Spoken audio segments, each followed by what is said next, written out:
पढ़ना ही है स्टोमाटा का इसमें, ठीक है ना। इसमें जो है ना, इसी में हम बता देंगे क्योंकि इसमें मैकेनिज्म है प्लांट का, ठीक है। प्लांट में हम लोग का स्टोमाटल में है, तो हम इसमें बता देंगे तुमको, ठीक है, इसी में बता देंगे फिर से, ठीक है। तो स्टार्ट करते हुए रेस्पिरेशन, क्योंकि स्टोमाटा का ओपनिंग एंड क्लोजिंग का मैकेनिज्म जो है वो मेनली हमारा रेस्पिरेशन में ही है। कहने का मतलब है कि एक्सचेंज ऑफ गैसेस में ये आता है, ठीक है ना। प्लांट के केस में अगर हम रेस्पिरेशन पढ़ते हैं तो वहां पे हम लोग सेल रेस्पिरेशन पढ़ेंगे, ठीक है। अब रेस्पिरेशन करने का मतलब यहाँ पे एक्सचेंज ऑफ गैसेस अगर लेते हैं तो वो 3 तरीके से करता है, लीव से करता है, तो लीव से स्टोमाटा में करेगा, तो हम लोग इसमें डील कर लेंगे, ठीक है। देखो आज जो हम लोग स्टार्ट करने वाले हैं रेस्पिरेशन, अच्छा प्रीवियस चैप्टर का कुछ वैसा टॉपिक, कुछ भी वैसा चीज जो तुमको नहीं समझ में आया, अब स्टार्टिंग में पूछ लो, ठीक है। कीमोट्रॉफ सर, कीमोट्रॉफ। हेमोट्रॉफिज्म, ठीक है, हाँ ठीक है, ठीक है। देखो सबसे फर्स्ट में कीमोट्रॉपिक क्या है, तो वो ऑटोट्रॉप्स का टाइप है। तो ऑटोट्रॉप्स का 2 होता है, एक होता है फोटो ऑटोट्रॉप और एक होता है कीमो। तो कीमो फोटो ऑटोट्रॉप्स में कौन आएगा, पहले ये बताओ। फोटो ऑटोट्रॉप्स में प्लांट कौन आएगा, प्लांट प्लांट आएगा, ठीक है। फोटो ऑटोट्रॉप्स में कौन सा मैकेनिज्म, कौन सा प्रोसेस ये करेगा, फोटोसिंथेसिस। फोटोसिंथेसिस, ठीक है। देखो तो फोटोसिंथेसिस में क्या होता है बताओ, कि इसमें सनलाइट का यूज होता है, ठीक है। हम लोग बोलते हैं ना कि सनलाइट को एज ए एनर्जी, या फिर हम लोग बोल सकते हैं सोलर एनर्जी का जरूरत पड़ेगा। तो यहाँ भी ऑटो है, यहाँ भी ये खुद से ही बनाएगा, तो यहाँ पे इसको एनर्जी का जरूरत पड़ेगा, ठीक है। यहाँ से एनर्जी प्लांट ले रहा था सन से, लेकिन यहाँ पे जो कैमो लिख रहा है मतलब केमिकल, अब कौन सा ऐसा केमिकल है सेल में जो उसको खुद एनर्जी प्रोवाइड करा सकता है, तो बताओ कौन सा एनर्जी है, वो है क्या, एटीपी। तो एटीपी को ही एज ए वो एनर्जी लेगा और खुद ब खुद फूड का सिंथेसाइजिंग करेगा। एग्जाम्पल के तौर में आयरन बैक्टीरिया, ठीक है, आयरन बैक्टीरिया होगा, उसके बाद एंटू फिक्सिंग बैक्टीरिया, एंटू फिक्सिंग। तो ये सब जो बैक्टीरिया है वो कैमोट्रॉपिज्म में आता है, ठीक है, यही है। और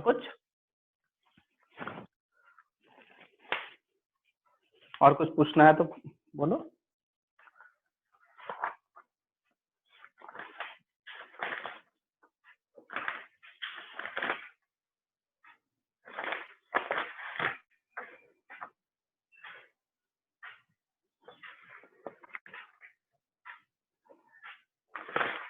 नहीं आगे बढ़े, यस सर। चलो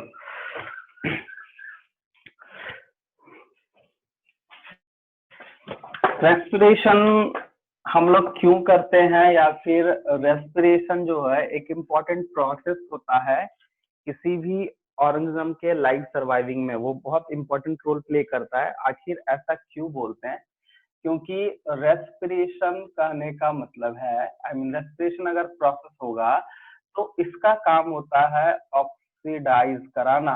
तो किसका, ऑक्सीडेशन ऑफ फूड सबसे पहला, ठीक है। जब ये ऑक्सीडाइज कराएगा तो ये कन्वर्ट करेगा एटीपी में, तो अल्टीमेटली इस प्रोसेस से या इस मैकेनिज्म से जो है बॉडी को या सेल को एटीपी मिलता है, और वही एटीपी फिर वेरियस मेटाबॉलिक एक्टिविटी के लिए जहां जरूरत है वो यूज होता है। क्योंकि हम लोग के बॉडी को, हम लोग का कोई भी, हम लोग का बॉडी हो, प्लांट का बॉडी हो, एनिमल बॉडी हो, यूनिसेलुलर, उसको एनर्जी चाहिए ही चाहिए, और इसी प्रोसेस से वो एनर्जी को क्या करता है, गेन करता है। क्योंकि फूड का ऑक्सीडेशन होना बहुत इंपॉर्टेंट है, ठीक है, पहला बात। दूसरा बात ये कि ऑक्सीडेशन ऑफ फूड, ऑक्सीडेशन मतलब ऑक्सीडाइज करेंगे, तो ऑक्सीडाइज कराने के लिए हमको ऑक्सीजन चाहिए ही चाहिए, ठीक है। तो रेस्पिरेशन अगर प्लांट की बात करें तो वहां पे सेल रेस्पिरेशन कहलाता है, क्योंकि वहां पे कोई ऑर्गन है नहीं, ठीक है, तो वहां सेल ही है, तो सेल को एनर्जी चाहिए। लेकिन हम लोग के बॉडी में ऑर्गन को चाहिए, टिश्यू को चाहिए, क्योंकि अल्टीमेटली देखो हर एक ऑर्गन का अपना अपना अलग टिश्यू है और हर एक अपना अपना अलग टिश्यू का अपना अपना सेल है, तो अल्टीमेटली सेल में ही होता है, ठीक है। बट वहां पे जो फूड का ऑक्सीडेशन होना है उसके लिए ऑक्सीजन चाहिए। तो एनिमल के केस में हमेशा याद रखना कि एनिमल के केस में जो रेस्पिरेशन प्रोसेस है वो ब्रीदिंग मैकेनिज्म से मेंटेन होता है। ब्रीदिंग मैकेनिज्म होगा तभी रेस्पिरेशन हो पाएगा, पहला चीज। दूसरा, प्लांट में डायरेक्टली क्योंकि फोटोसिंथेसिस से ग्लूकोज बना लिया, अब ग्लूकोज को ब्रेक करना है, ऑक्सीडाइज करना है, तभी हम लोग को एटीपी मिलेगा। तो अब ग्लूकोज से एटीपी तक का बनाने का जो स्टेप है वही स्टेप उसका रेस्पिरेशन, या हम बोल सकते हैं इस तरह का ऑक्सीडेशन ऑफ फूड, और वो फूड ऑक्सीडाइज होकर फिर क्या बनाता है, एनर्जी को बनाता है, और वही एनर्जी फिर हम लोग यूज करते हैं, ठीक है। अब देखो जैसे दो चीज हम लोग प्लांट में जो है एक प्रोसेस होगा जो सेल रेस्पिरेशन कराता है, और एनिमल में रेस्पिरेशन प्रोसेस कंप्लीट होने के लिए ब्रीदिंग मैकेनिज्म होना बहुत जरूरी है। और एनिमल की बात, ह्यूमन की यहाँ बात कर रहे हैं, हम लोग जो सांस छोड़ते हैं, सांस लेते हैं, इसी मैकेनिज्म को ब्रीदिंग बोलते हैं, लेकिन प्लांट में ऐसा कुछ नहीं है, ठीक है। तो प्लांट में जो एक्सचेंज ऑफ गैसेस है, क्योंकि रेस्पिरेशन मतलब एक्सचेंज ऑफ गैसेस, उसके लिए हम लोग को प्लांट का कौन सा पार्ट में एक्सचेंज ऑफ गैसेस या रेस्पिरेशन होता है वो हम लोग को जानना है। और एनिमल में जो ब्रीदिंग मैकेनिज्म होता है उसके लिए बॉडी में कौन सा सिस्टम है जिसको हम लोग बोलते हैं रेस्पिरेटरी सिस्टम, या ब्रीदिंग मैकेनिज्म, या फिर एक्सचेंज ऑफ गैसेस का जो भी मैकेनिज्म है, उसके लिए एनिमल में, ह्यूमन की बात करें तो उसके लिए एक सिस्टम है जिसको बोलते हैं रेस्पिरेटरी सिस्टम, ठीक है। अब यहाँ पे एक सवाल है कि जो ऑक्सीडेशन ऑफ फूड होगा, फूड को हम ऑक्सीडाइज करेंगे, तो फूड में मतलब क्या, तो प्लांट हो या एनिमल हो, एनर्जी रिलेटेड न्यूट्रिएंट जो है वो ग्लूकोज को ही बोलते हैं, ठीक है। ऐसे भी बोलता है कि इंस्टेंट एनर्जी चाहिए तो ग्लूकॉन डी पियो। नॉर्मल एक एग्जांपल तुम लोग को, तुम लोग सब कोई देखते हो टीवी वगैरह में जो भी है, या फिर बोलते हैं चीनी पानी, नींबू पानी। एक्चुअली में चीनी पानी क्या है, ग्लूकोज है, वो हमारे बॉडी में तुरंत चला जाएगा, उसको पचाने की जरूरत नहीं, वो लिक्विड है, तुरंत एब्जॉर्ब होगा, हम लोग ऑक्सीजन ले ही रहे और वो तुरंत एनर्जी देगा। इसलिए गर्मी के दिनों में ग्लूकॉन डी पाउडर वगैरह ज्यादा यूज करने के लिए बोलता है कि हम ज्यादा काम करते हैं तो एनर्जी तुरंत लॉस होता है। दूसरा चीज है कि हमारे बॉडी से वाटर भी लॉस होता है, तो दोनों को फुलफिल करने के लिए वो चीज है। तो अल्टीमेटली जो सोर्स है रेस्पिरेशन के लिए, जो रेस्पिरेशन में जो बोले ऑक्सीडेशन ऑफ फूड, फूड का जो सोर्स है वो ग्लूकोज है। अब इसी को ऑक्सीडाइज होगा तो प्लांट हो या एनिमल हो, यही होता है एटीपी का फॉर्मेशन करता है, ठीक है। तो रेस्पिरेशन में फिर से रिपीट कर, रेस्पिरेशन प्रोसेस अगर प्लांट में देखा तो उसका कुछ कुछ पार्ट में होता है, मोस्ट ऑफ द जो है वो लीफ में होगा, जो स्टोमाटा ओपनिंग एंड क्लोजिंग पढ़ेंगे वो। और अगर एनिमल की बात करें और उसमें ह्यूमन की बात करें तो उसके लिए ब्रीदिंग मैकेनिज्म होता है, और ब्रीदिंग मैकेनिज्म जो होता है वो एक सिस्टम कंट्रोल करता है जिसको हम लोग बोलते हैं रेस्पिरेटरी सिस्टम, जिसमें लंग्स वगैरह पड़ते हैं, ठीक है। अब एक और चीज ध्यान देना, अब फूड जो ऑक्सीडाइज होगा, ग्लूकोज से एटीपी जो बना रहा है, इस दोनों के बीच में जो केमिकल रिएक्शन होता है, उस केमिकल रिएक्शन में एंजाइम भी प्रेजेंट होता है। तो एक तरह से रेस्पिरेशन को हम लोग ये बोल सकते हैं कि it is a enzymatic mediated chemical reaction which is release ATP, which is release energy in the form of ATP. मतलब कि रेस्पिरेशन एक एंजाइम मेडिएटेड केमिकल रिएक्शन है जिसके कारण रेस्पिरेशन अगर होता है तो वहां पे केमिकल रिएक्शन होगा, और उस केमिकल रिएक्शन में एंजाइम का हेल्प होगा, एंजाइम चाहिए, और वो एंजाइम जो होता है इसको तोड़ के अल्टीमेटली एटीपी में ये कन्वर्ट करता है। रेस्पिरेशन का डेफिनेशन समझे ना, हम क्या बोले कि मतलब कि एक तरह का ये एंजाइम्ड मेडिएटेड केमिकल रिएक्शन है जिससे हम लोग को एनर्जी क्या होता है, मिलता है। समझ आया? किसी को दिक्कत? अगर दिक्कत है तो पूछो, ठीक है। और एक चीज और ध्यान देना कि जब हम तो ग्लूकोज से डायरेक्ट एटीपी में 2-4 रिएक्शन नहीं होगा, बहुत सारा मल्टी स्टेपिक रिएक्शन होता है, ठीक है। बहुत सारे स्टेप्स में ग्लूकोज अल्टीमेटली एटीपी में कन्वर्ट होता है, ठीक है। चाहे वो प्लांट की बात करें या एनिमल के, नॉर्मल रेस्पिरेशन में यही है, ग्लूकोज को टूटना है एटीपी में तो बहुत सारा प्रोसेस भी है, आई मीन 2-3 प्रोसेस, और उस 2-3 प्रोसेस में बहुत स्टेप में वो कंप्लीट होता है, इसलिए multi step enzymatic mediated biochemical reaction या केमिकल रिएक्शन इसको बोला गया है। समझ आया? ठीक है, चलो इसका अब डिफिनेशन लिखना, क्योंकि ये चैप्टर है स्टार्ट जो है, हम अब सोच रहे हैं कि लिखवाते ही जाते हैं, तुम लोग को कम से कम नोट्स भी बनेगा तो एक बार थॉरली घर में कम से कम उसको याद करोगे। ठीक है, देखो तो सबसे फर्स्ट में रेस्पिरेशन टॉपिक दो और इसका डेफिनेशन लिखोगे। It is a multi step enzyme mediated biochemical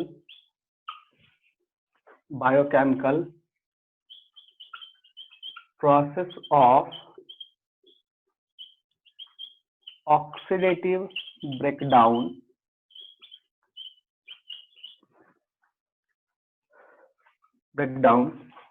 of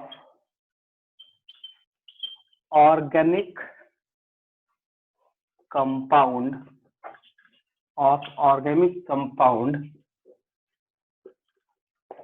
inside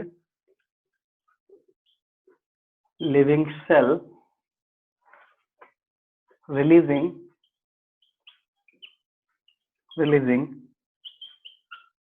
energy at various steps। देखो यहाँ पे दो चीज आया, ऑक्सीडेटिव ब्रेकडाउन समझ में आया, ये ऑर्गेनिक कंपाउंड क्या है।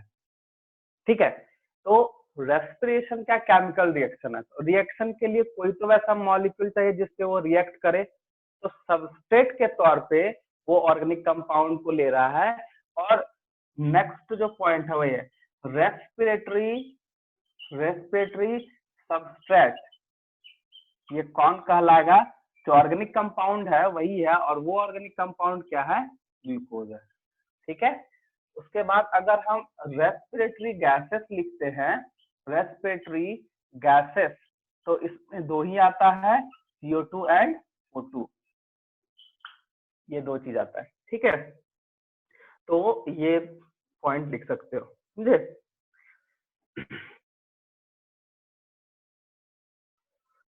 चलो इसको नोट करो।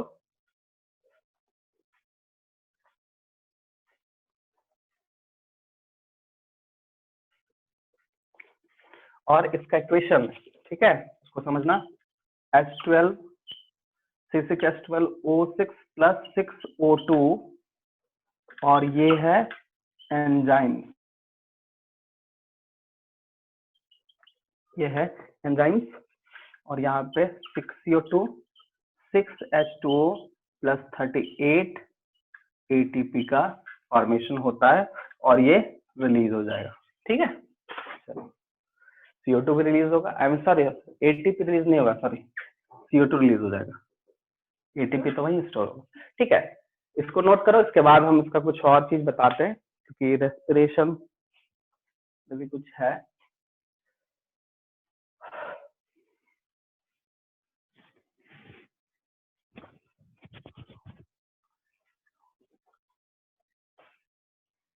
हो जाएगा तो बोलना।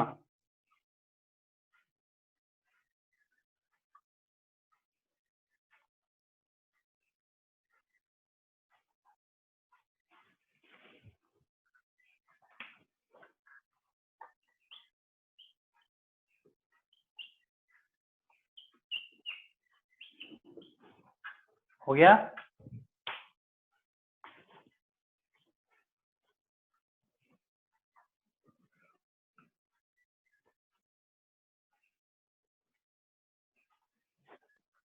Yes sir. अब यहाँ पे ध्यान दो, ये है हमारा इसका एक डेफिनेशन है, ये चीज यहाँ पे होता है, मतलब कि ये हो गया ग्लूकोज। ठीक है, यहाँ पे इसको ऑक्सीजन मिला, ऑक्सीजन के बाद ये हो गया कार्बन डाइऑक्साइड, ये वाटर हो गया, और ये 38 ATP है एनर्जी। ठीक है, चलो ये चीज समझ गए। अब हम तुमको कुछ और समझा रहे हैं, क्योंकि रेस्पिरेशन में मेनली क्या हो रहा है, एक्सचेंज ऑफ गैसेस, क्योंकि जब तक ऑक्सीजन नहीं मिलेगा तब तक फूड ऑक्सीडाइज होगा नहीं। तो ये जो एक्सचेंज ऑफ गैसेस का मैकेनिज्म है, ठीक है, इसके लिए दो प्रोसेस रिस्पॉन्सिबल है, ठीक है। क्योंकि देखो रेस्पिरेशन जो होता है वो दो टाइप का होता है, वो कैसे वो समझेंगे अभी। रेस्पिरेशन में सबसे पहले दो टाइप है, एक है एरोबिक रेस्पिरेशन और एक हम लोग बोलते हैं एनएरोबिक रेस्पिरेशन, ठीक है।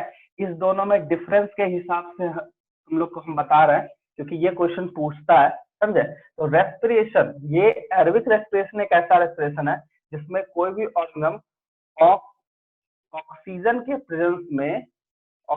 प्रेजेंस में रेस्पिरेशन करेगा, ठीक है। मतलब O2 जहां प्रेजेंट होगा तो वहां पे वो रेस्पिरेशन करेगा, या वैसा ऑर्गेनिज्म जो ऑक्सीजन को लेके ये प्रोसेस कंप्लीट करता है, उसको हम लोग बोलते हैं एरोबिक रेस्पिरेटरी स्पीसीज। जैसे एनिमल, जैसे हम लोग को रेस्पिरेशन के लिए क्या चाहिए, ऑक्सीजन, तो हम लोग एरोबिक रेस्पिरेशन शो करते हैं, ठीक है।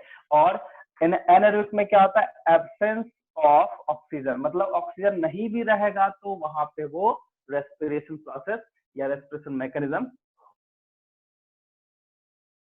ठीक है। दूसरा कि O2 के प्रेजेंस में ये होगा। दूसरा क्या होता है कि जो ऑक्सीजन के प्रेजेंस में रेस्पिरेशन करता है वो मोर अमाउंट ऑफ एनर्जी या एटीपी को अमाउंट ऑफ एनर्जी रिलीज, ठीक है, या एनर्जी लिख देते हैं जो कि एटीपी के फॉर्म में है, और इसमें लेस अमाउंट ऑफ एनर्जी, ठीक है। दूसरा कि एरोबिक रेस्पिरेशन कहाँ कहाँ हो सकता है, तो दो जगह हो सकता है। एक होता है साइटोप्लाज्म में, अगर साइटोप्लाज्म में रेस्पिरेशन होगा तो उसको हम लोग बोलते हैं ग्लाइकोलाइसिस, और अगर में होगा, माइटोकॉन्ड्रिया में होगा, तो हम इसको बोलते हैं क्रेब्स साइकिल। ये दो साइकिल में होता है। और एनारोबिक सिर्फ और सिर्फ साइटोप्लाज्म में होता है, और अगर ये साइटोप्लाज्म में होगा तो सिर्फ और सिर्फ ये ग्लाइकोलाइसिस प्रोसेस को ही दिखाएगा, या फिर ग्लाइकोलाइसिस प्रोसेस सिर्फ होगा, ठीक है। चौथा है कि मैक्सिमम एनर्जी रिलीज, तो ये कितना करेगा रिलीज, तो कितना इज इक्वल टू 38 एटीपी, जो तुम अभी जस्ट इक्वेशन में देखिए 38 एटीपी लिखा हुआ है। इसका मतलब वहां पे जो हो रहा ऑक्सीजन के प्रेजेंस में रेस्पिरेशन होगा, बट इसमें मिनिमम, क्योंकि हम पहले ही लेस अमाउंट लिखे हैं, मिनिमम कितना, तो 2 मॉलिक्यूल ऑफ एटीपी, 2 एटीपी ही ये रिलीज करता है। समझ में आया कहाँ कहाँ क्या क्या है, इसको नोट करो, और इसी को तुमको याद भी करना है, ठीक है, क्योंकि इसमें हम एक्स्ट्रा नहीं लिखाएंगे, बता दिए। इसको अपने लैंग्वेज में लिख सकते हो, क्या होगा नहीं होगा। इसमें कुछ पूछना है तो पूछ सकते हो, अगर किसी को सर प्रॉब्लम है साइटोप्लाज्म तो। मतलब किससे बताइए ना। ये वाला पार्ट साइटोप्लाज्म, यस सर। ठीक है। तो देखो उसके नीचे बता दो माइटोकॉन्ड्रिया। माइटोकॉन्ड्रिया ये आएगा, अभी दोनों। आएगा, हाँ दोनों प्रोसेस आएगा अभी, ठीक है। अभी जो हम लोग पढ़ेंगे सेल में या फिर नॉर्मल जो पढ़ेंगे तो उसमें ये आएगा, ठीक है, ये हम बताएंगे, ठीक है। ये दो प्रोसेस में होगा, इसको नोट करो। इसमें एक और एक्सेप्शन है जो कि हम तुमको बताने वाले, पहले इसको नोट करो उसके बाद।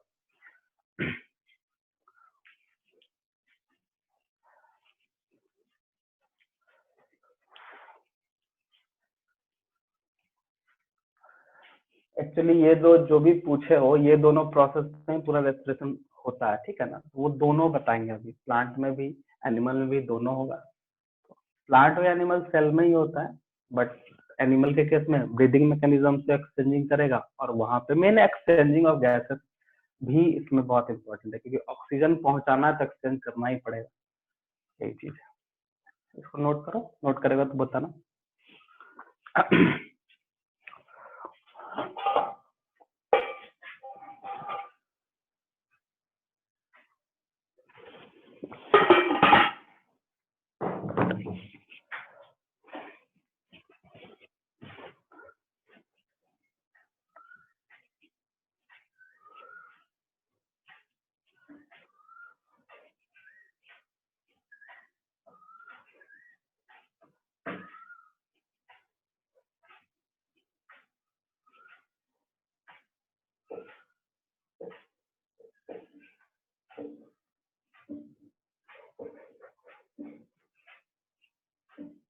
हो गया?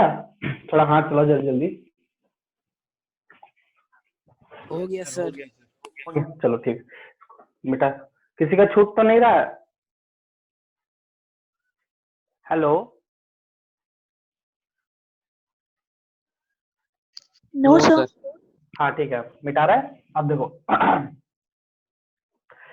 तुम लोग को एक और चीज बताने वाले हैं जो कि ये नॉर्मल तो एनिमल एंड प्लांट सेल के केस में होता है, ये होगा भी, आगे हम लोग पढ़ेंगे। ठीक है, तुम्हारे एनसीईआरटी बुक्स में भी दिया हुआ है, कहाँ दिया है वो बताएंगे। ठीक है, एरोबिक एंड एनारोबिक के केस में।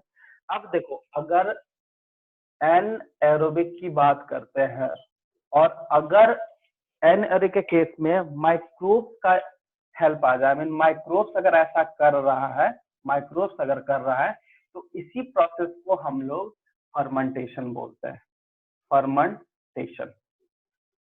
ठीक है, जिसको हम लोग एल्कोहलिक फर्मेंटेशन हम लोग यहाँ पे बोल सकते हैं। ठीक है, तो सिंपल है, इसको याद नहीं रखो, फर्मेंटेशन को याद रखो, क्योंकि अगर माइक्रोबियल या फिर माइक्रोब एनएरोबिक रेस्पिरेशन करता है तो उस रेस्पिरेशन को, उस प्रोसेस को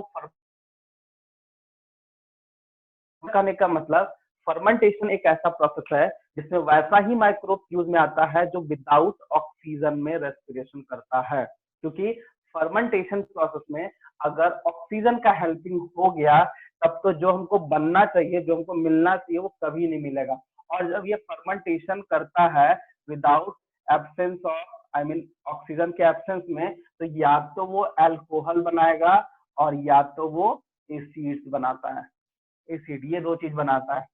ठीक है, चाहे कहीं भी हो, समझे। अब अगर तुमसे पूछ ले, जैसे तुम लोग जानते भी होगे क्योंकि माइक्रो ऑर्गेनिज्म तुम लोग पढ़े थे 9th में, सॉरी 8 में पढ़े थे, तो उसमें याद होगा कि कुछ ऐसा बैक्टीरिया है जो फर्मेंटेशन करता है। तो फर्मेंटेशन कहाँ यूज होता है? तो इंडस्ट्री में, ब्रीवर इंडस्ट्री बोलते हैं, या फिर हम लोग बोल सकते हैं फूड इंडस्ट्री में ये ज्यादा यूज होता है। मतलब ब्रेड बनाना हो तो हम लोग फर्मेंटेशन प्रोसेस करते हैं, अल्कोहल बियर बनाना हो तो हम लोग करते हैं। मतलब कहने का कि ब्रेड एंड बियर इंडस्ट्री में इस प्रोसेस का सबसे ज्यादा यूज है। और यहाँ ये जहां भी प्रोसेस होगा वहां पे एनएरोबिक रेस्पिरेशन करने वाला माइक्रोब या फिर जो भी हम लोग माइक्रोब्स को आई मीन बोलते हैं ना कि हाँ फंगी हो सकता है, बैक्टीरिया हो सकता है, तो वो सब फर्मेंटेटर माइक्रोब कहलाता है। अब एग्जांपल के तौर पर एक चीज तुमको बताते हैं, जैसे हम लोग बोलते हैं कि ब्रेड में फर्मेंटेशन क्यों कराना है भाई? तो क्योंकि फर्मेंटेशन अगर कराएंगे CO2 का प्रोडक्शन ज्यादा होगा। ठीक है, और CO2 का प्रोडक्शन ज्यादा होगा तो उसमें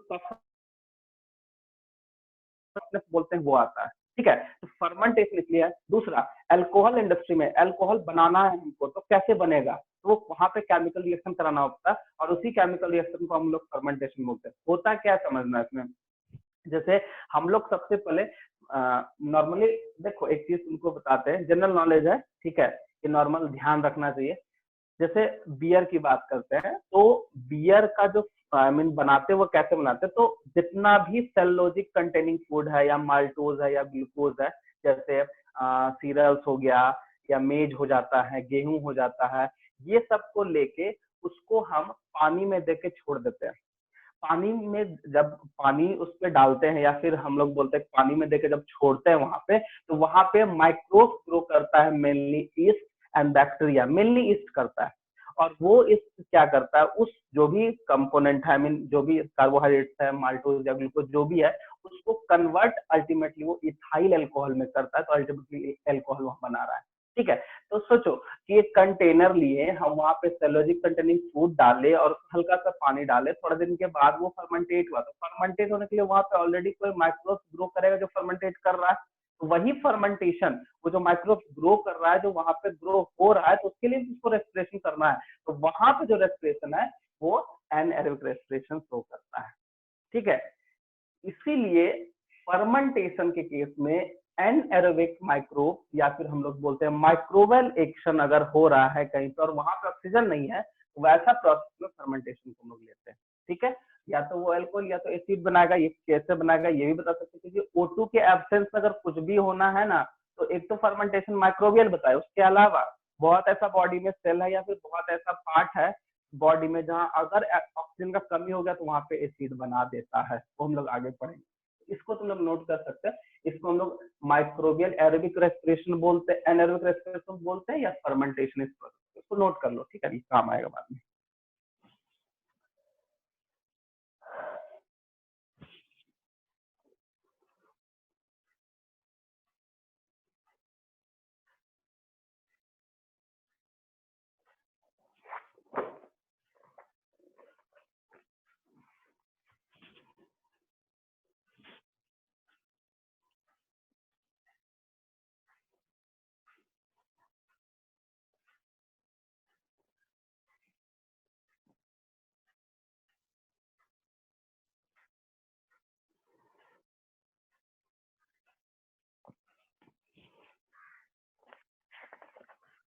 हो गया? Yes, sir. अब हम लोग जो एरोबिक एंड एनारोबिक रेस्पिरेशन देखे, इस ये जो समझे, इसके बेसिस पे 3 मैकेनिज्म है, वो वहां पे तुम देख सकते हो, ठीक है ना। वो हम तुमको सामने दे रहे हैं, एनसीईआरटी में भी है, ठीक है। उसका एक्सचेंज ऑफ गैसेस में हम लोग आएंगे। तो सबसे पहले ये तीनों चीज देख लेते हैं, ठीक है, कौन कहाँ क्या है। ये एनसीईआरटी का ही है, तो इसको ध्यान इसलिए देने की जरूरत है, इसमें क्वेश्चन कैसे कैसे क्या क्या पूछता है वो हम तुमको अभी बता देंगे, उसको ध्यान देना। सबसे फर्स्ट में हम तुमको पहले बताते हैं ग्लूकोज होता है, ठीक है, ये ग्लूकोज है। तो इसमें 3 कंडीशन है। सबसे पहले इन साइटोप्लाज्म, ठीक है। तो ग्लूकोज जब साइटोप्लाज्म में होता है तो पाइरूवेट में ब्रेक करता है, ठीक है। और पाइरूवेट इज अ C3 का, C3 मतलब 3 कार्बन कंटेनिंग कंपाउंड है, C6 है, ये कन्वर्ट हो रहा है C3 में, पाइरूवेट नाम है उसका। तो ये कितना मॉलिक्यूल होगा, तो इनटू 2 हम लोग लिख सकते हैं, 2 मॉलिक्यूल। ये साइटोप्लाज्म में होगा। और हमेशा ध्यान रखना कि ग्लाइकोलाइसिस जब पाइरूवेट में कन्वर्ट होता है तो इसी प्रोसेस को हम लोग बोलते हैं, सॉरी, ग्लूकोज जब कन्वर्ट होता है पाइरूवेट में, इसी प्रोसेस को हम लोग बोलते हैं ग्लाइकोलाइसिस। और ये दोनों के केस में होगा, एरोबिक भी होगा और एनएरोबिक भी होगा।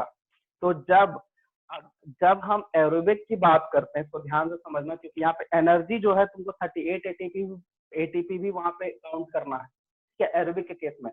तो जब एनएरोबिक होगा तो ये मैक्सिमम 2 एटीपी होके खत्म, इसके बाद अब बढ़ेगा ही नहीं आगे, ठीक है। दूसरा कि जब एरोबिक होगा तो एरोबिक रेस्पिरेशन में ये प्रोसेस में टोटल 8 एटीपी का फॉर्मेशन होता है, जो हम तुम लोग को डिफरेंस में बताए थे ना, कि साइटोप्लाज्म में जो है ग्लाइकोलाइसिस होता है दोनों में। जब O2 होगा तो 8 एटीपी बनाएगा, जब O2 नहीं रहेगा तो 2 ही एटीपी बनाएगा। तो यहाँ सिर्फ 8 ही बना रहा है, और इसी प्रोसेस को हम लोग बोल रहे हैं लाइसिस। अब इसका 3 कंडीशन दिया गया, उसको हम लोग देखेंगे, और उसी तीनों कंडीशन से हम लोग एरोबिक एंड एनारोबिक समझेंगे, ठीक है। ये 3 कंडीशन है। पहला है एब्सेंस ऑफ ऑक्सीजन। ऑक्सीजन क्या है, एब्सेंस ऑफ, -NC लिख रहा है मतलब एब्सेंस है, ठीक है, इसको ध्यान रखना। इन ईस्ट, तो ये पहले बताओ कि इन ईस्ट इज अ क्या, माइक्रोब। और माइक्रोब अगर ऑक्सीजन के प्रेजेंस में रेस्पिरेशन नहीं कर रहा है तो वो कौन सा प्रोसेस करेगा, फर्मेंटेशन। और फर्मेंटेशन में हम तुमको क्या बताए थे, या तो अल्कोहल या तो एसिड बनाएगा। तो यहाँ पे जो है वो इथाइल अल्कोहल बनाता है, या फिर हम लोग बोलते हैं इथेनॉल बना दिया, प्लस, ठीक है, CO2, और प्लस में एनर्जी भी रिलीज करेगा, बट बहुत ही कम करेगा, ठीक है। और मैक्सिमम जो है वो 2 एटीपी यहाँ पे रिलीज हो रहा है। देखो, तो हम तुमको एक चीज रहे थे, अभी फर्मेंटेशन में क्या होता है, तो ग्लूकोज ही रखे थे, कार्बोहाइड्रेट ही था, ठीक है। तो कार्बोहाइड्रेट से देखो यहाँ अल्टीमेटली ग्लूकोज है, कार्बोहाइड्रेट से ये अल्टीमेटली क्या बन रहा है, इथेनॉल बन रहा है। और एब्सेंस क्या है, ऑक्सीजन है। फिर हम लोग नेक्स्ट में आते हैं, इसमें भी ऑक्सीजन है का एब्सेंस, ये कहाँ पे होता है। तो नॉर्मली सबसे बड़ा सवाल है कि माइक्रोब्स में तो समझ में आ गया, लेकिन एनिमल सेल में कैसे समझ में आएगा। तो मसल सेल्स, हम लोग का जितना भी मसल सेल्स है, वहां पे अगर ऑक्सीजन का वहां पे एसिड बनेगा। कौन सा एसिड? उसको हम लोग बोलते हैं लैक्टिक एसिड। और यहाँ से क्या क्वेश्चन पूछना है, ध्यान देना, यहाँ भी 2 नहीं बनाएगा, 2 एटीपी यहाँ भी बनाएगा, 2 एटीपी यहाँ भी बनाएगा, ध्यान देना, ठीक है। तो हम जैसे बता रहे थे, यहाँ पे क्वेश्चन क्या आएगा कि हम लोग को क्या है कि कोई भी हैवी एक्सरसाइज करते हैं, मान लिया जाए कोई अचानक से पहला दिन गया जॉगिंग करने, वो रनिंग कर लिया, दौड़ गया, और दौड़ने के बाद क्या होता है, मसल्स वगैरह पेन करने लगता है। या हम लोग जिम वगैरह जाते हैं और हैवी वेट उठा लेते हैं तुरंत, 1-2 दिन हुआ कि नहीं चलो अब मेरा वार्म अप सही हो गया, मेरा बॉडी अडॉप्ट कर गया, तो हम लोग तुरंत वेट उठाने लगता है। तो उसमें देखना क्या होता है, ये कॉमन सा चीज है कि मसल्स में क्रैम्प आ जाता है। क्यों क्रैम्प आता है? तो यहाँ पे क्या कॉन्सेप्ट है, यही चीज होता है। होता क्या है कि हम लोग के बॉडी में ग्लूकोज है, ठीक है, मसल सेल्स में ग्लूकोज है, बट जिस हिसाब से हम लोग एक्सरसाइज कर रहे हैं या हैवी एक्सरसाइज में एनर्जी बहुत ज्यादा तुरंत लॉस हो जाता है, तुरंत लॉस हो जाता है, और उस हिसाब से उसको ऑक्सीजन मिल नहीं पाता और वहां पे एनर्जी बन नहीं पाता है। जो सेल है, ग्लूकोज है, वहां पे तो रेस्पिरेशन चालू है, वहां पे तो फूड का ऑक्सीडेशन होना ही होना है। फूड का जब ऑक्सीडेशन होना है या फिर रेस्पिरेशन होना है, तो वहां पे लैकिंग ऑफ ऑक्सीजन हो जाता है, जिसके कारण वहां पे एसिड बनता है। कौन सा एसिड? Lactic acid. और इसी के कारण हम लोग का बॉडी या फिर कोई भी जिम्नास्टिक या फिर कुछ भी एक्सरसाइज या हैवी फिजिकल वर्क अगर कर लिया और वो दर्द हो रहा है, तो इसी से रीजन से, ठीक है, क्योंकि उसका मसल्स जो है वहां का काम बहुत जल्दी कर लिया, एनर्जी तुरंत खत्म कर लिया, और एनर्जी उसको तुरंत चाहिए और ऑक्सीजन उसको मिल नहीं पा रहा है, ठीक है, जिसके कारण वहां पे एसिड बन गया और वो लैक्टिक एसिड है, और जिसके कारण वो क्रैम्प कर गया। तो जैसे पूछा भी जाता है कि आखिर एथलीट्स लोग या फिर कोई भी हैवी अगर फिजिकल एक्सरसाइज कर लेते हैं या वर्क कर लेते हैं, तो मसल्स क्रैम्प क्यों करता है? तो इसमें ध्यान देना कि क्रैम्प इसीलिए करता है due to deposition of lactic acid. अब ये लैक्टिक एसिड कैसे बनेगा? Absence of O2 in muscle cells. Cell को ग्लूकोज है बट ऑक्सीजन नहीं मिला, वो लैक्टिक एसिड में कन्वर्ट हो गया। समझ आया? तो चीज समझ में आया ना? कोई दिक्कत? कुछ बोलो। हेलो, कोई नहीं बोलेगा? आवाज मेरा आ रहा है कि नहीं? Yes sir. तो बोलो, हाँ ना बोलेगा तो समझ में आ जाएगा जी। कोई कुछ बोल ही नहीं रहा है। चलो, अब नेक्स्ट जो है, रुक रुक के आ रहा है क्या वीडियो रुक रुक के आ रहा है? सर का आवाज रुक रुक के आ रहा है। मेरा भी रुक के आ रहा है। देखो तुम लोग अपना नेटवर्क ठीक करो। अच्छा रुको, हम फिर से रिकनेक्ट हो जाते हैं एक बार, ठीक है? हो सकता है नेटवर्क का प्रॉब्लम। एक सेकेंड, ठीक है, फिर से रिकनेक्ट हो रहे हैं।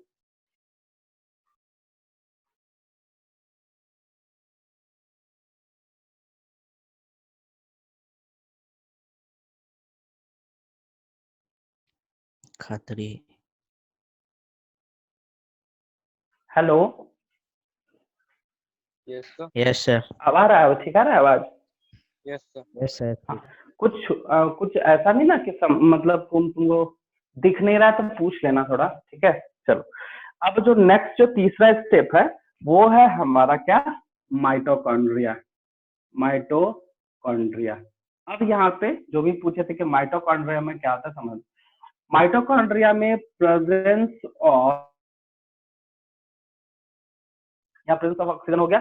जब माइटोकॉन्ड्रिया में प्रेजेंस ऑफ ऑक्सीजन हो गया, तो यहाँ पे सबसे पहले बनेगा CO2, फिर ये बनाएगा H2O, और ये फिर बनाएगा 30 ATP। यहाँ ध्यान देना, हम लिख रहे हैं 30 ATP, ठीक है? और जब ये 30 ATP बना रहा है, तो यहाँ देखो, यहाँ पे अगर एरोबिक रेस्पिरेशन हुआ, ठीक है, एरोबिक मतलब यहाँ पे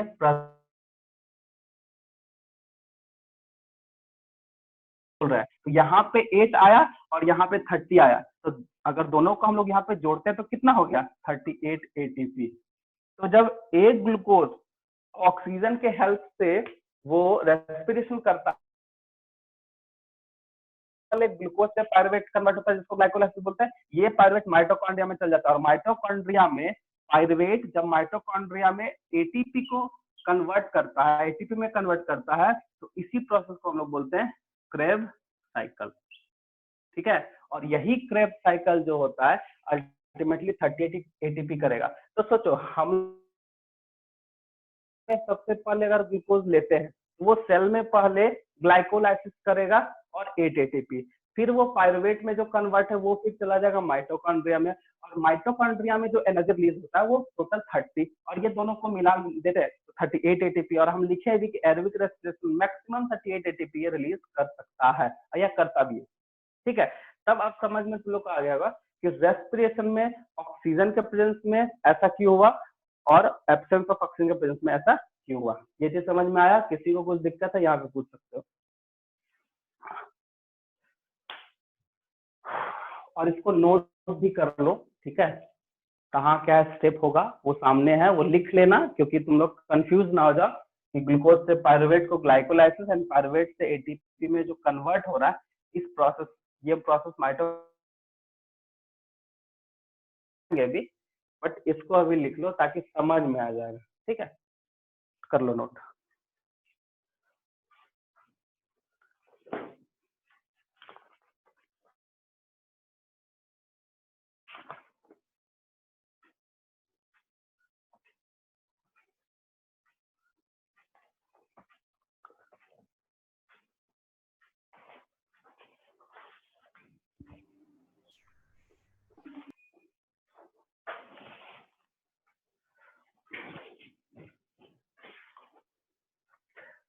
इसके बाद हम ग्लाइकोलाइसिस एंड क्रेब्स साइकिल हम लिखा ही देते हैं। ठीक है, तो रेस्पिरेशन का एक topic anaerobic and anaerobic, aerobic and anaerobic जो है वो खत्म हो जाएगा। बट ग्लाइकोलाइसिस का बहुत बड़ा डेफिनेशन तुम लोग को नहीं है, क्योंकि ग्लाइकोलाइसिस भी अगर देखेंगे तो 10 स्टेप में कंप्लीट होता है। ठीक है, ध्यान से सुनो फिर नोट कर लेना, 10 स्टेप में कंप्लीट होता है, बट वो 10 स्टेप नहीं पढ़ना है। ठीक है, इसमें जो शॉर्ट नोट्स है आई मीन समझने के लिए, वो हम इसमें भी लिखा देते हैं और इसमें भी लिखा देते हैं। ठीक है, जिसके कारण तुम लोग को समझ में आ जाएगा। बट अगर इसका पूरा डिटेल से पढ़ोगे तो ग्लाइकोलाइसिस में माइटोकॉन्ड्रिया में दोनों का जो साइकिल है क्रेवन ग्लाइकोलाइसिस, तो वो बहुत लेंथी है। ठीक है, बट हम इसका शॉर्ट में तुम लोग को लिखा देते हैं, इसको नोट करो, इसका हम लिखा देंगे ग्लाइकोलाइसिस एंड क्रेब्स साइकिल। और सर एनारोबिक में 4 एटीपी बनता है। 2 एटीपी, एनारोबिक एनारोबिक में 2 एटीपी बनेगा, एक बार अगर रिएक्शन होगा तो 2 और सर एटीपी। नहीं, वहां का 2 और यहाँ का 2, ये जो हाँ, नहीं नहीं इधर नहीं लिखे। नहीं नहीं, ऐसा कुछ नहीं, ये टोटल लिखे हैं यार, ये टोटल लिखे हैं। ठीक है, टोटल, वो टोटल एटीपी है, तो समझ ही गए। इसको नोट, इसको मिटा ले तो बाद में कंफ्यूज कर देगा, इसको लिख लो।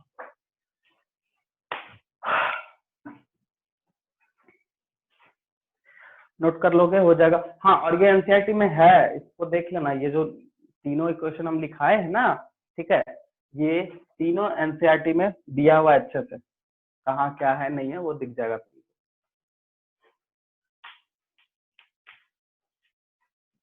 रेस्पिरेशन पेज उल्टाना एक के बाद ही होगा, सेकंड पेज में, थर्ड पेज में होगा।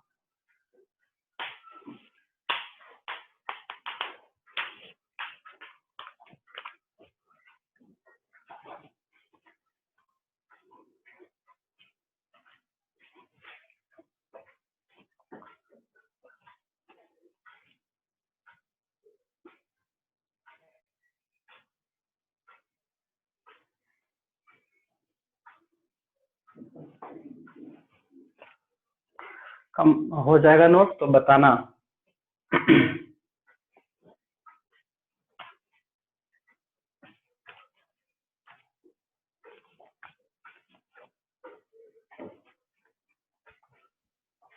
हो गया सर। हो गया ना? चलो मिटाए, किसी को लिखना बाकी है? No sir.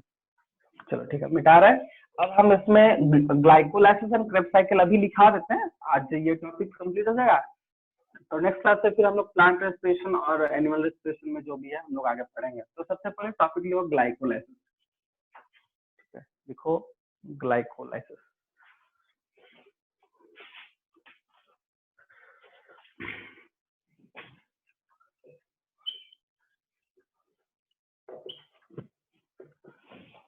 ग्लाइकोलाइसिस लिखो।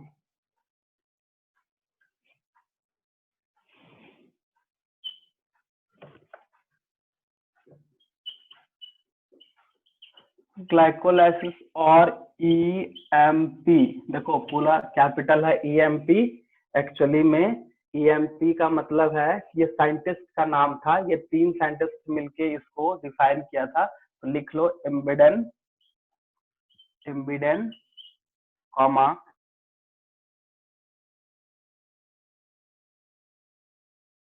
एंड पार्नास, ये 3 साइंटिस्ट है जो इस साइकिल को मतलब डिस्क्राइब किए थे। ठीक है, pathway is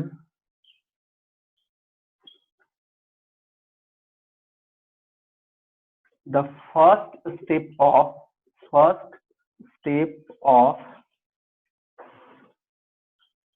respiration which is common,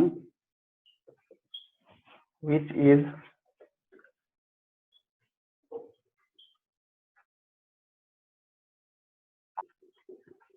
to both aerobic and anaerobic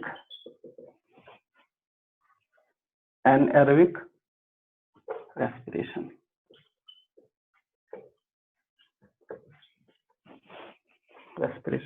ठीक है, it cytoplasm occurs in cytoplasm। इसमें क्या होता है देख लो, respiratory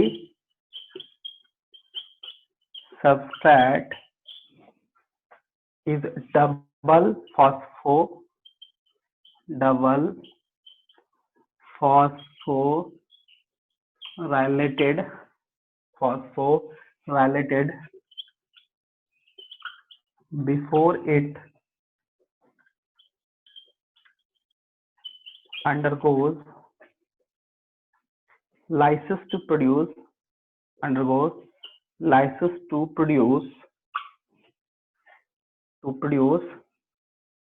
C3, I mean 3 carbon C3 compound जो कि पायरुवेट है। ठीक है, उसके बाद C3 कंपाउंड कॉमा ग्लाइसेरल्डेहाइड फॉस्फेट। ठीक है, दूसरा है NADH2 and ATP are produced when glyceraldehyde is changed to pyruvate।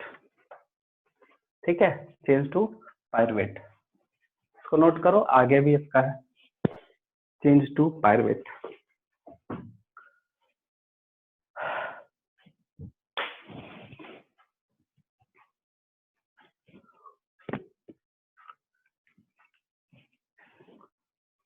थोड़ा जल्दी हाथ चलाना, ठीक है।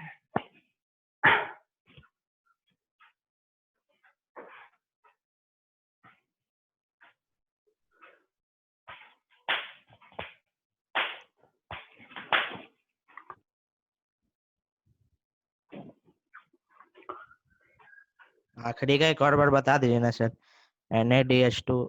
हाँ वो बता रहे हमको पता, वो समझ में हम इक्वेशन में बता देंगे, इसलिए हम लोग ठीक है। NADH2 and ATP is energy है, बट हम इसको बता देंगे कैसे होता है। ठीक है,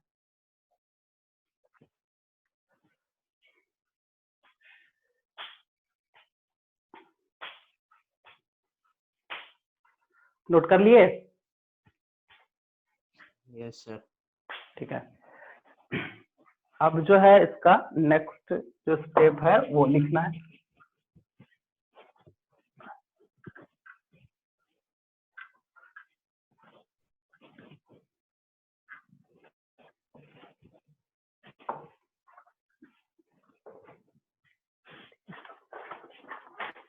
ठीक है, अब देखो इसको ग्लाइकोलाइसिस का नेट रिएक्शन वही है, net reaction of lysis is, तो सबसे पहले C6H12O6 plus 2ADP plus P, ठीक है, सब कुछ समझा रहे हैं, ध्यान से समझ, NAD प्लस। उसके बाद यहाँ पे एंजाइम और साइटोप्लाज्म, ठीक है। अब इसमें क्या होता है, 2C6H12O6 sorry 2C3H4O3 plus 2ATP plus 2NADH2, यही है, ठीक है। देखो हम ग्लाइकोलाइसिस में ग्लूकोज जब टूटता है तो वो पायरुवेट में कन्वर्ट होता है, ये पायरुवेट है जो कि C3 कंपाउंड है। और 2 क्यों लिखे हैं, क्योंकि ग्लूकोज जो है वो 6 कार्बन है, और जब ये टूटेगा तो C3 कार्बन में टूटेगा, तो जब भी टूटेगा 2 मॉलिक्यूल ना, एक C3 इधर एक C3 इसके इनटू 2 लिखा गया है, मतलब एक ग्लूकोज टूटता है तो 2 मॉलिक्यूल ऑफ पायरुवेट रिलीज होता है, ठीक है। और इस 2 मॉलिक्यूल ऑफ पायरुवेट, देखो वहां पे हम लोग का डेफिनेशन लिखे हैं डबल फॉस्फोरिलेटेड, ठीक है। जब 2 बार फॉस्फोरिलेशन होता है तो कहने का मतलब कि 2 बार ATP बना, फॉस्फोरिलेशन का मतलब होता है ATP। उसके बाद है ग्लाइसल्डिहाइड फॉस्फेट, जब बनता है तो वहां पे तुम्हारा 2NADH2 बनता है, ठीक है। अब देखो हो यहाँ क्या रहा है, 2ATP is equal to 2ATP, क्योंकि ATP एक सिंगल मॉलिक्यूल ऑफ एनर्जी होता है, तो यहाँ 2 मॉलिक्यूल ऑफ एनर्जी दोनों। लेकिन जब अगर तुम TS2 लेते हो और वो 2 मॉलिक्यूल है तो इसको टोटल 6 लेंगे, क्योंकि 1NADH2 is equal to 3 molecule of ATP होता है, ठीक है। ध्यान से कि 1NADH2 ATP, तो यहाँ कितना है, 2 molecule of NADH2 is equal to 6 molecule of ATP, और ये जो है टोटल 8 ATP का रिलीजिंग करता है, ठीक है। तो जो भी तुमको लिखाए हैं पॉइंट में NADH2 and ATP is energy, but value दोनों का अलग अलग है। 2 ATP मतलब 2 ATP, but 2 NADPH2 is equal to 6 ATP, या फिर अगर यहाँ पे 1 रहता तो 3 होता 3, लेकिन यहाँ पे कितना है, 2 है, इसलिए टोटल जो है वो 8। तो तुम्हारे सामने है ग्लाइकोलाइसिस में 8 ATP होता है, पायरुवेट में कन्वर्ट होता है, ये क्वेश्चन, ठीक है। देखो एक और बार बता दीजिए ना सर, वीडियो अटक अटक के आ रहा है। अच्छा यहाँ पे देखो, सबसे फर्स्ट में जो भी देखो 2ADP प्लस PI, कभी भी अगर ATP बनाना है तो ADP प्लस PI जरूरी है, क्योंकि ATP बनाना है एडेनोसिन डाइफॉस्फेट या एडेनोसिन ट्राइफॉस्फेट, तो एक फास्फोरस जोड़ना पड़ेगा, PI is a inorganic phosphate, तो ये जुड़ता है, इसी को हम लोग प्रोसेस को बोलते हैं फॉस्फोराइलेशन, ठीक है। और फॉस्फोराइलेशन यहाँ पे 2 बार होता है, देखो 2 बार हुआ, 2 बार बना, ठीक है, और उसके बाद 2 बार NADH2 हुआ, तो 6C6 carbon I mean glucose से ये 2 मॉलिक्यूल ऑफ पायरुवेट बनाया, और ये 2 मॉलिक्यूल ऑफ पायरुवेट बनने के बाद साथ साथ में 2 ATP एंड 2 NADPH2, और ये तुम्हारे क्वेश्चन सामने 2 ATP मॉलिक्यूल और 2 NADH2 is equal to 6 ATP molecule, total 8 ATP molecule of energy को ये रिलीज करता है। ये बस साइटोप्लाज्म में होता है, लेकिन कब, जब ऑक्सीजन होगा, जब ऑक्सीजन नहीं होगा इतना कुछ नहीं होता है, ठीक है, यही है। ये तुम्हारा ग्लाइकोलाइसिस कंप्लीट हो गया, यहाँ तक किसी को कुछ प्रॉब्लम? PI के बगल में क्या लिखा है सर? इनऑर्गेनिक फॉस्फेट, नहीं सर, उसके बाद plus 2NAD D plus 2NAD plus, ठीक है। यहाँ तक किसी को कुछ प्रॉब्लम नहीं है, ठीक है। तो अब नेक्स्ट क्लास हम क्रेब साइकिल खत्म करेंगे, ठीक है। तो यहाँ तक पढ़ के आना, देखो एरोबिक एंड एनारोबिक का जो पूरा टॉपिक था उसमें बस एक क्रेब साइकिल छूटा है, बाकी बात सब हो चुका है विथ नोट्स विथ जो भी समझे तो कॉन्सेप्ट समझ गए। अब हम लोग नेक्स्ट क्लास पहले क्रेब साइकिल का जो भी 4-5 पॉइंट 10 पॉइंट है उसको लिखेंगे, उसके बाद फिर हम लोग डायरेक्टली रेस्पिरेशन में एक्सचेंज ऑफ गैसेस का जो मैकेनिज्म है वो स्टार्ट करेंगे पढ़ना। तो प्लांट से स्टार्ट करेंगे। तो आज इतना है, इसको करने देते हैं, ठीक है। अगर किसी को कुछ प्रॉब्लम है तो अभी भी पूछ सकते हो। बाकी बात